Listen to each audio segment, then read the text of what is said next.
Bible पाठ है Romeo 8 अध्याय 12 से 16 पद, जहाँ पर लिखा है, इसलिए हे भाइयों, हम शरीर के कर्जदार नहीं कि शरीर के अनुसार दिन काटें, क्योंकि यदि तुम शरीर के अनुसार दिन काटोगे तो मरोगे, यदि आत्मा से देह की क्रियाओं को मारोगे तो जीवित रहोगे।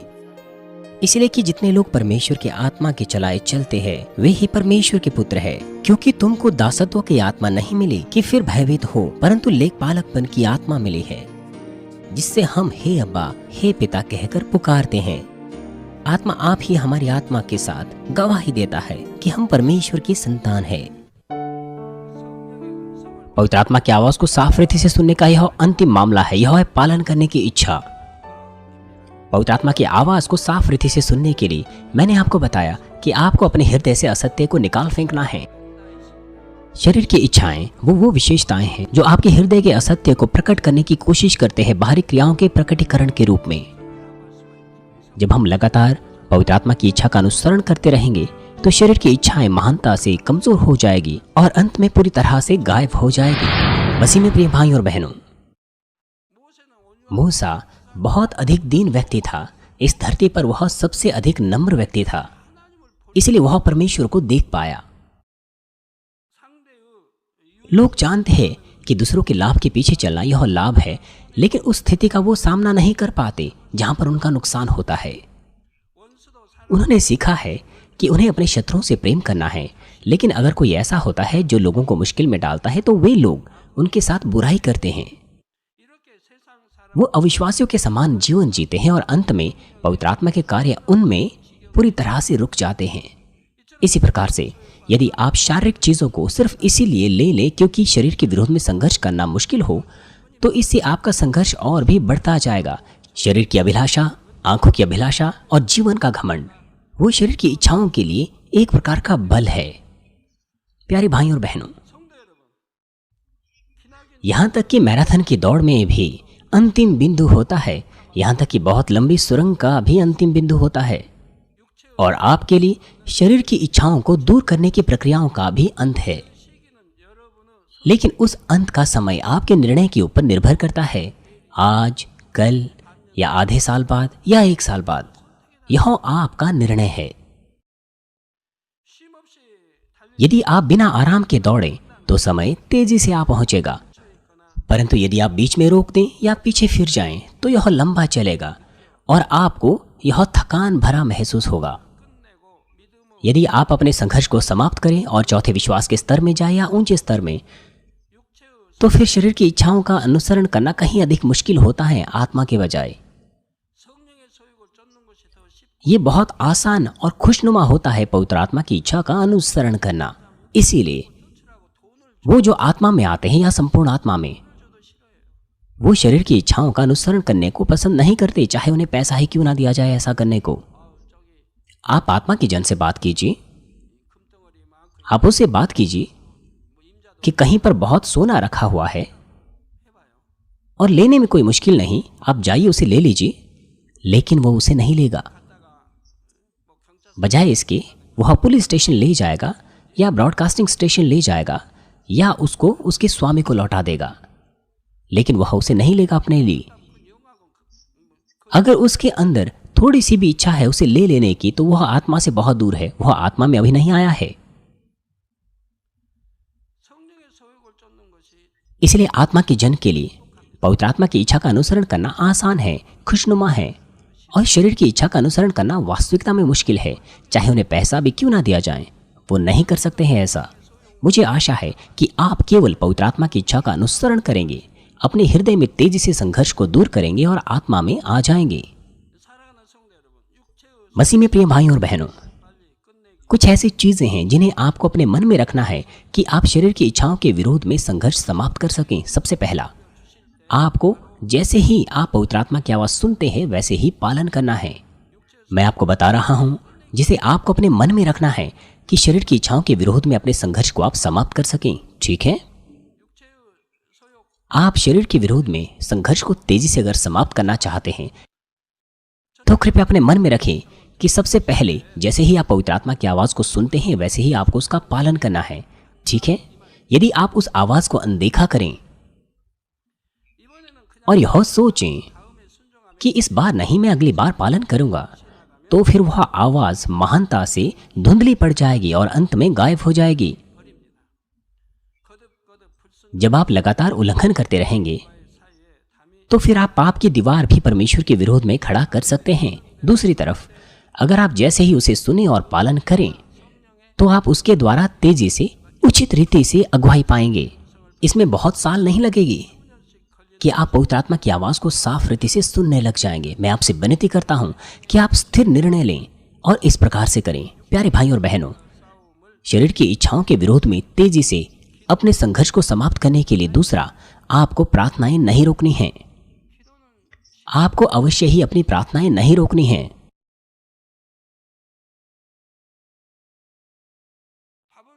आप एक दिन में 3 बार खाते हैं, ठीक? यदि आप खाना छोड़ें तो आपको भूख लगती है कि नहीं? प्रार्थना भी ऐसे ही होनी चाहिए। चाहे आप छुट्टियों पर भी जाते हो या फिर किसी विदेशी बिजनेस ट्रिप पर जाते हो, लेकिन अगर आप सुबह में, दोपहर बाद में और बिस्तर पर जाने से पहले प्रार्थना करें, मेरा मतलब है दिन में 3 बार प्रार्थना करें, तो वह कितना अच्छा होगा। आप विशेष दानियल प्रार्थना सभा में बहुत परिश्रम से प्रार्थना करते हैं, लेकिन उसके बाद आप प्रार्थना क्यों रोक देते हैं?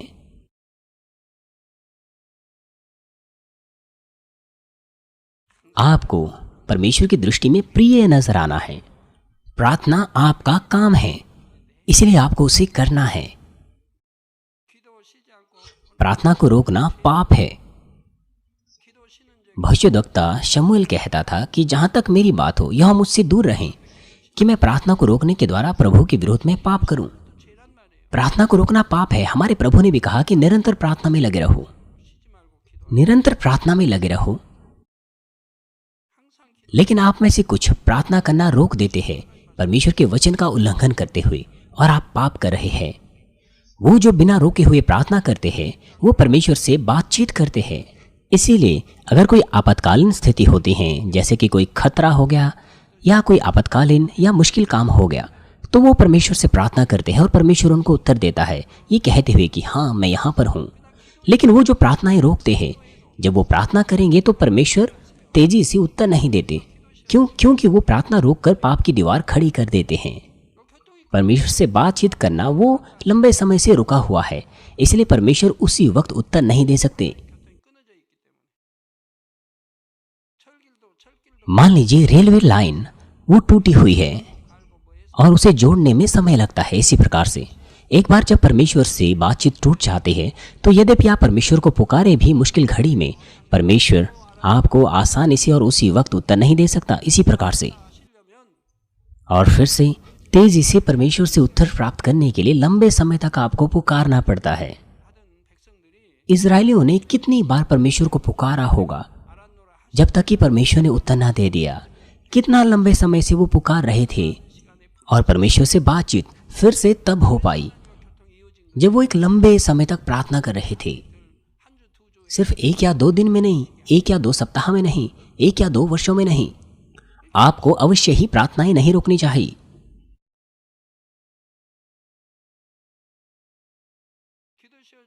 यदि आप प्रार्थनाएं रोक देते हैं तो आप कभी भी बेहतर स्वर्ग में नहीं जा सकते और आपका प्राण समृद्ध नहीं हो सकता। केवल तब जब आप निरंतर प्रार्थना करते हैं अपने व्यापार के लिए या किसी बात के लिए, परमेश्वर तेजी से आपको उत्तर देगा जब आप उसे पुकारेंगे। प्रार्थना वो एक प्रकार की ऊर्जा है आपकी आत्मा के लिए, जिस प्रकार से आप कार में गैसोलीन डालते हैं। अगर आप प्रार्थना रोकें तो आप पवित्र आत्मा की परिपूर्णता नहीं प्राप्त कर सकते और शरीर की इच्छाएं जो दबी हुई थी उन्हें फिर से ताकत मिलती हैं। पवित्र आत्मा की भरपूरी को प्राप्त करने के लिए हमें हर वक्त जोशीली प्रार्थनाएं करनी हैं। शरीर की इच्छाओं के विरोध में अपने संघर्ष को समाप्त करने के लिए तेजी से। तीसरा, आपको परिश्रम पूर्वक शरीर के विरोध में अपनी भावनाओं को बदल देना है। कृपया इसे अपने मन में रखें, ये बहुत महत्वपूर्ण है। क्या कारण है कि शरीर का व्यक्ति शरीर की इच्छाओं के पीछे चलता है? क्योंकि उन्हें उस तरह से ज्यादा अच्छा महसूस होता है। दूसरी तरफ परमेश्वर के वचन के अनुसार जीना उन्हें मुश्किल लगता है। ये एक गलत भावना है। इसका मतलब यह है कि शत्रु, दुष्ट और शैतान उन्हें धोखा दे रहा है, जबकि पवित्र आत्मा की इच्छा का अनुसरण करना ये कहीं ज्यादा सुविधाजनक और आनंदमय है। लेकिन क्यों शरीर का व्यक्ति उसे अच्छा लगता है जब वो असत्य का अनुसरण करते हैं? वो इसीलिए क्योंकि उनके अंदर उनकी देह में पुरानी आदतें होती हैं। जब हम प्रभु को ग्रहण करते हैं, हम अपने पुराने मनुष्यत्व को उतार देते हैं और नया मनुष्यत्व पहनते हैं और नई सृष्टि बन जाते हैं। लेकिन कुछ अभी भी अपने जीवन के पुराने मनुष्यत्व को पसंद करते हैं और उसी के अनुसार चलते हैं, जैसे कि पुरानी दाख मधु नई से कहीं ज्यादा अच्छी है। इस प्रकार से प्रभु को ग्रहण करने से पहले हम संसार के अनुसार चलते थे।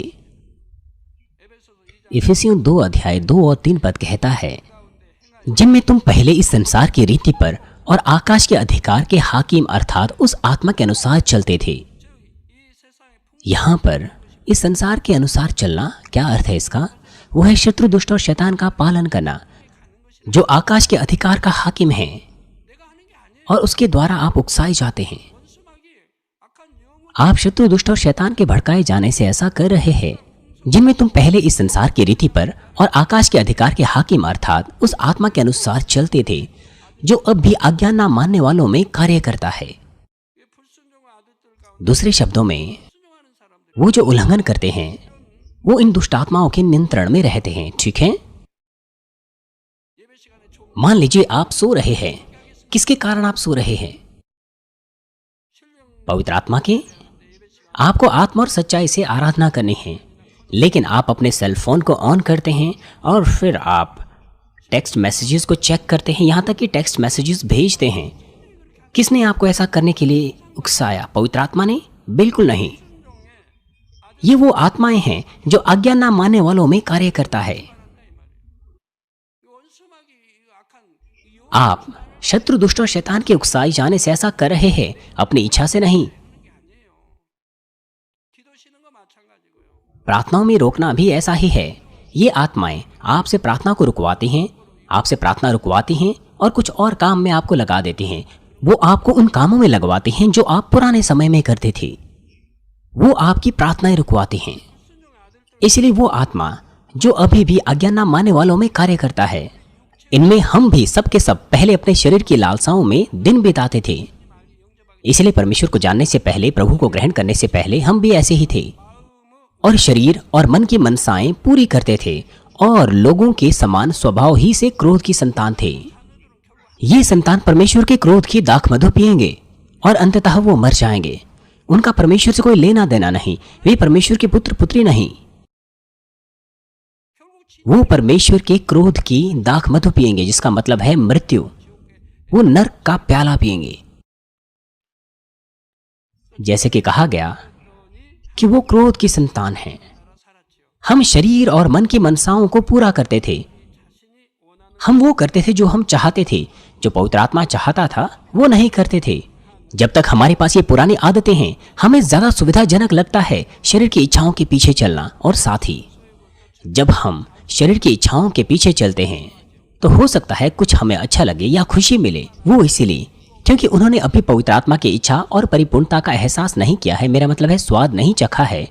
वो शरीर की इच्छाओं के पीछे चलते हैं, इसलिए क्षण भर के लिए उन्हें अपने जीवन में अच्छा लगता है। उदाहरण के लिए, प्रार्थना करने के बजाय अगर आप सांसारिक मनोरंजन या आराम का आनंद लें तो क्षण भर के लिए आपको अच्छा लग सकता है। लेकिन वो जिन्होंने प्रार्थना का स्वाद चखा है, उनके लिए प्रार्थना करना ज़्यादा अच्छा लगता है और मन भावना लगता है। लेकिन दूसरों के साथ ऐसा नहीं होता। उनके लिए वह मनोरंजन क्षण भर का होता है और उस समय के गुजर जाने के बाद आप अपने हृदय में और भी अधिक क्लेश महसूस करते हैं। संतुष्टि के बजाय वो आनंद जो आपने अनुभव लिया वो तेजी से खत्म हो जाता है और आपके पास व्यर्थ की भावनाएं बच जाती हैं। इसीलिए अगर आपके पास कुछ ऐसी भावनाएं हैं जिसमें प्रार्थना रुकना आपको सुविधाजनक लगता है और प्रार्थना करने में आपको मुश्किल अनुभव होता है, तो आपको अपनी भावनाओं को बदल देना है। आपको अपनी भावनाओं को बदल देना है और महसूस करना है कि प्रार्थनाओं को छोड़ना असुविधाजनक है। आपको खुश महसूस करना है, ऊर्जा महसूस करनी है जब आप थकान को प्रार्थनाओं से दूर करते हैं। और अपने बच्चों को शिक्षित करने के लिए भी आपको ऐसा ही करना चाहिए। आप अपने बच्चों पर प्रार्थनाओं का दबाव डालते हैं, लेकिन वास्तविकता में आपको ऐसा नहीं करना चाहिए। आप उनके साथ मिलकर बैठकर प्रार्थना कीजिए और वहां पर जिनके पास विश्वास है उन्हें अगुवाई करने दीजिए कि अनुग्रह के साथ उनकी अगुवाई करें कि वो अनुग्रह पाएं और आनंद और खुशी से प्रार्थना करें। सिर्फ उन पर प्रार्थनाओं का दबाव डालना ये तरीका नहीं है जो काम कर सकें। आप सिखाइए उन्हें कि कैसे प्रार्थना करते हैं और प्रार्थना के लाभ उन्हें सिखाइए ताकि स्वयं से आनंद और खुशी से वो प्रार्थना कर सकें। 1 दिन, 2 दिन, 3 दिन जब इस तरह से वो चलता जाएगा, वो धीरे धीरे एहसास करेंगे प्रार्थना के स्वाद को। निरंतर उनकी मदद कीजिए कि वे परिपूर्णता से प्रार्थना करने के स्तर में पहुंच सके, परमेश्वर को पुकारने के स्तर में पहुंच सके और अंततः उन्हें ताकत मिलेगी और विरोधी चीजें धुंधली पड़ जाएगी, दूर हो जाएगी। लेकिन अगर आप अपने बच्चों पर दबाव डालें कि प्रार्थना कीजिए, तो उन्हें क्लेश महसूस होगा। उनकी पढ़ाई के साथ भी ऐसा ही है। जब आप गुस्सा करते हैं, अगर आप उन पर क्रोधित होते हैं, तो क्षण भर के लिए हो सकता है आपको आराम मिले, लेकिन इन लोगों को हमेशा ही लड़ना पड़ता है, हमेशा क्रोधित होना पड़ता है दूसरे लोगों के साथ। ये कितना दयनीय है। यदि आप क्रोधित होते हैं, आपको उसी वक्त पश्चाताप करना है और परमेश्वर के सामने दुखी होना है। लेकिन अगर आपको इसके बारे में अच्छा लगता है, तो आप उसे अपने गर्म मिजाजी को, अपने क्रोध को आप दूर नहीं कर पाएंगे। और दूसरी तरफ यदि आप पवित्र आत्मा की इच्छा का अनुसरण करें, दूसरों को समझने के लिए, उन्हें सहने के लिए, तो आप शांति में और खुशी में रहेंगे। 1 बार, 2 बार और 3 बार, उसके बाद आप सुविधा में रहेंगे। अगर आप सब बातों में सत्य का अनुसरण करेंगे, तो पवित्र आत्मा में आप आनंद प्राप्त करेंगे। गलातियों 5:18 कहता है, और यदि तुम आत्मा के चलाए चलते हो तो व्यवस्था के अधीन ना रहे। लेकिन अगर आप आत्मा के चलाए चलते हो तो तुम व्यवस्था के अधीन ना रहे। आपको अवश्य ही उन पर दोष नहीं लगाना चाहिए, ना उनकी निंदा करनी चाहिए, जो पवित्र आत्मा की आवाज, अगुवाई और प्रेरणा के द्वारा चलते हैं। क्यों? क्योंकि वे व्यवस्था के अधीन नहीं हैं। प्रेम व्यवस्था को पूरा करता है, सिद्ध करता है। वो व्यवस्था के, मेरा मतलब है पाप के अधीन नहीं, वो व्यवस्था के अधीन नहीं, वो नहीं बंधे है, वो आजाद है। मैं विस्तार पूर्वक इसके ऊपर नहीं बता सकता, मेरे पास समय नहीं है। यातायात के नियम, अगर आप नियम का पालन करेंगे तो पुलिस से आपको डरने की आवश्यकता नहीं, उन्हें देखकर आपको खुशी होगी। आप पुलिस से डरते हैं, नियमों से डरते हैं, क्योंकि आपके पास नियम को तोड़ने वाला मन है। यदि आप नियमों का पालन करेंगे तो आप आजाद हैं। आप समझ पाए हैं? पुराने नियम के दिनों में वो जो व्यवस्था का उल्लंघन करते थे, उन्हें सजा मिलती थी या मार डाला जाता था। यहाँ तक कि आज भी जो शरीर की इच्छा का अनुसरण करते हैं, उन्हें हमेशा चिंता होती है कि क्या वो नरक में गिरेंगे या नहीं, या फिर किसी प्रकार की विपत्ति का उन्हें सामना करना पड़ता है। इन लोगों के लिए परमेश्वर का वचन ऐसा महसूस होता है जैसे कि मानो यह डरावना है या उन पर कोड़े पड़ रहे हो। इस तरह से वो अपने जीवन में कितना मुश्किल महसूस करते हैं। इसलिए आप में से यदि कोई इस तरह से महसूस करता है कि आपका मसीह जीवन मुश्किल है, तो आप यहीं से संबंध रखते हैं। आपको क्या करना है? आपको बदल देना है। दूसरी तरफ अगर आप तमाम शरीर की इच्छाओं को दूर करें, पवित्र आत्मा की इच्छा का हर वक्त अनुसरण करें, तो आप हमेशा आज़ादी और शांति का एहसास करेंगे। आप व्यवस्था के अधीन नहीं हैं। मैंने इसके बारे में आपको पहले बताया है। मुझे याद नहीं कि मैंने पिछली बार कब पश्चाताप किया था। मेरे पास कुछ धुंधली यादें हैं, हो सकता है शायद 1990 के दशक में। मैंने पश्चाताप नहीं किया है कि पिता मैंने पाप किया है, मुझे क्षमा करो। मेरे पास मेरे पापों के पश्चाताप की यादें भी नहीं हैं।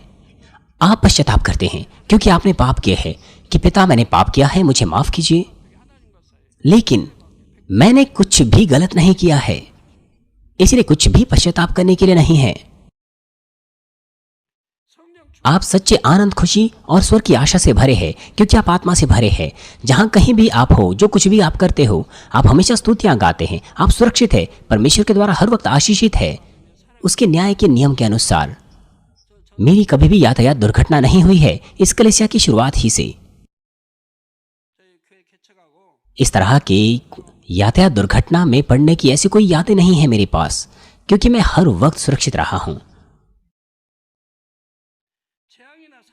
आप कभी भी दुर्घटना या विपत्ति का सामना नहीं करते और ना ही किसी प्रकार की बुराई का प्रभाव, जैसे कि अकेलापन, चिंता, भय, वो आपके ऊपर नहीं आ सकता, क्योंकि पवित्र आत्मा हमेशा आपके साथ चलता है। मसीह में प्रिय भाई और बहनों, गिनती 12:8 कहता है, उससे मैं गुप्त रीति से नहीं परंतु आमने सामने और प्रत्यक्ष होकर बातें करता हूं, और वह यहोवा का स्वरूप निहारने पाता है।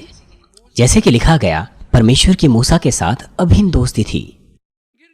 परमेश्वर के जनों का परमेश्वर के साथ अभिन्न संबंध था। मूसा के लिए परमेश्वर ने उसे आमने सामने बातें की। प्रेरित पौलुस के लिए हमारा प्रभु वो स्वयं नीचे आया और उसके सामने खड़ा हुआ और उससे बातें की। आज का पाठ रोमियो 8 अध्याय 15 पद कहता है, क्योंकि तुमको दासत्व की आत्मा नहीं मिली कि फिर भयभीत हो, परंतु ले पालकपन की आत्मा मिले है, जिससे हम हे अब्बा हे पिता कहकर पुकारते हैं। इसलिए आपको वो व्यक्ति बनना है जो परमेश्वर को अब्बा पिता कह सकता है। वो लोग कभी भी शरीर के काम नहीं कर सकते। उन पापों की तो बात ही छोड़ी जो मृत्यु की ओर ले जाते हैं। इसलिए वो परमेश्वर को अब्बा पिता कह सकते हैं। और अब मुझे आशा है कि आप भी ऐसी संतान बने जिसका पिता परमेश्वर के साथ नजदीकी संबंध हो। पिता परमेश्वर ने पवित्र आत्मा ऐसी संतान को प्राप्त करने के लिए भेजा है। जैसे कि बहुत से सत्रों में मैंने आपको बताया, पवित्र आत्मा की आवाज को सुनने का रहस्य वास्तविकता में बहुत साधारण है। वह है तमाम असत्य को हृदय से दूर करना और पवित्र हृदय को जोत लेना। शुद्ध हृदय रखिए तो आप परमेश्वर को देख सकते हैं। यह मुश्किल नहीं है। शुद्ध हृदय रखिए तो फिर आपको यह कहने की आवश्यकता नहीं कि मेरी आत्मिक आंखें खोली। आप शुद्ध हृदय रखिए तो आप परमेश्वर को देख सकते हैं, परमेश्वर से मिल सकते हैं और आप परमेश्वर की आवाज सुन सकते हैं।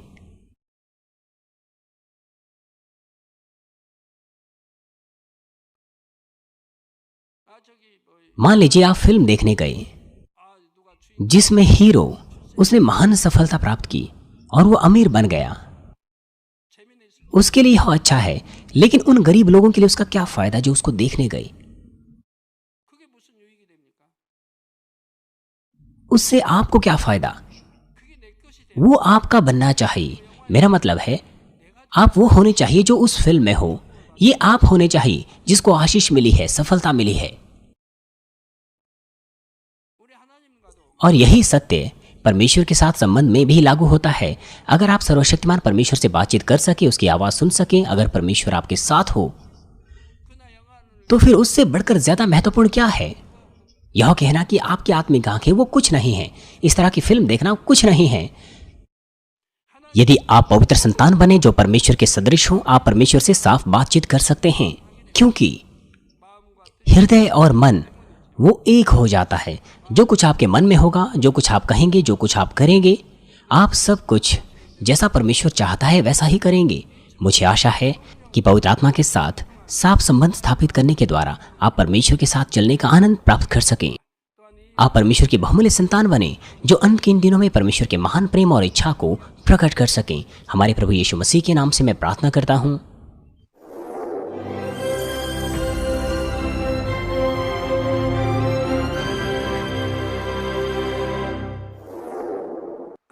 हालेलुया। सर्वशक्तिमान प्रेमी पिता परमेश्वर, कृपया अपना हाथ तमाम भाई और बहनों पर रखें जो इस वक्त यहाँ पर इस प्रार्थना को ग्रहण कर रहे हैं।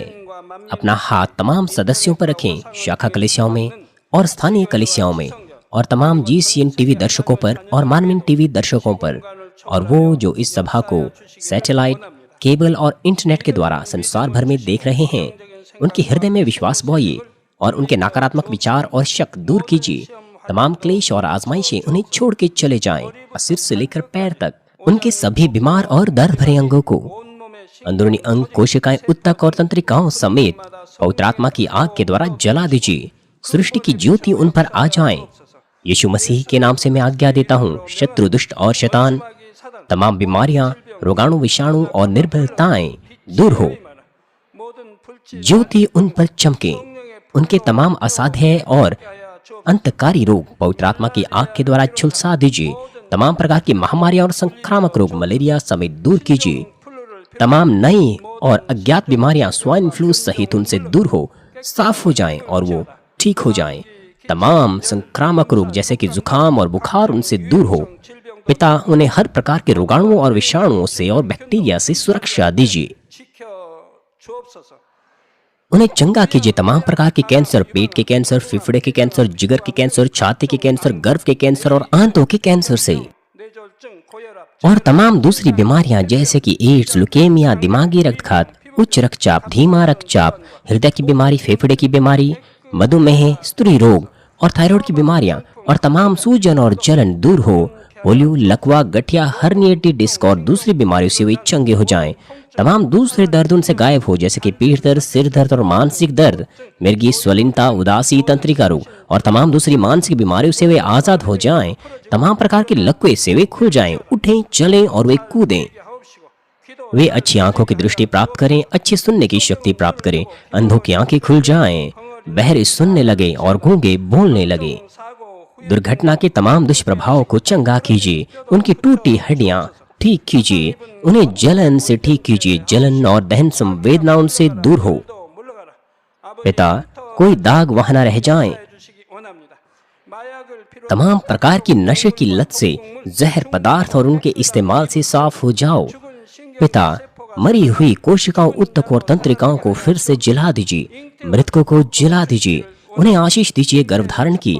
पिता, कृपया उन्हें गर्भधारण की आशीष दीजिए। यीशु मसीह के नाम से मैं आज्ञा देता हूँ, शत्रु, दुष्ट और शैतान, हवाओं के शासक, अंधकार की सेनाएं और उनके दास उनसे दूर हो। बुरी आत्माएं, अशुद्ध आत्माएं, झूठी आत्माएं, धोखे की आत्माएं, झूठ की आत्माएं, अलग करने वाली आत्माएं और तमाम अंधकार के बल दूर हो। दुष्टता के तमाम बंधन खुल जाएं, अंधकार दूर हो, ज्योति आ जाए। पिता परमेश्वर, उन्हें ताकत दीजिए कि वे प्रार्थनाओं में पुकारें, सामर्थ्य दीजिए पापों को दूर करने की और वे पवित्र हो जाएं।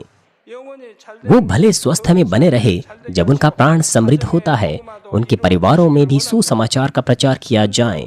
उन्हें सुरक्षा दीजिए तमाम प्रकार की दुर्घटना और विपत्तियों से, और आशीष दीजिए कि वे एक संपन्न जीवन सब बातों में जीने पाएं। कृपया अपने बच्चों को, उनके घर, कार्यशालाओं और व्यापारों को सुरक्षा दीजिए पवित्र आत्मा की आग की दीवार से, स्वर्गीय सेना, स्वर्ग दूतों और अपनी धधकती आंखों के द्वारा। विद्यार्थियों को बुद्धि और समझ दीजिए और उनके हृदयों को और भी जुनून और पढ़ाई की इच्छा से भर दीजिए।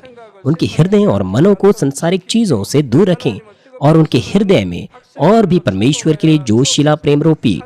अपने बच्चों को आशीष दीजिए और वो आपको सब बातों में महिमा दें, जो कुछ भी वो करें, चाहे वो खाए पिए या जो कुछ भी करें। वो अंगीकार करने पाए और गवाही देने पाए जीवित परमेश्वर की, यह कहकर कि मैं परमेश्वर से मिला हूं, मैंने परमेश्वर का अनुभव किया है और उससे यह आशीषें और उत्तर प्राप्त किए हैं। पिता परमेश्वर, आपका धन्यवाद, सारी महिमा केवल आपको मिले। हमारे प्रभु यीशु मसीह के नाम से मैं प्रार्थना करता हूँ, आमीन।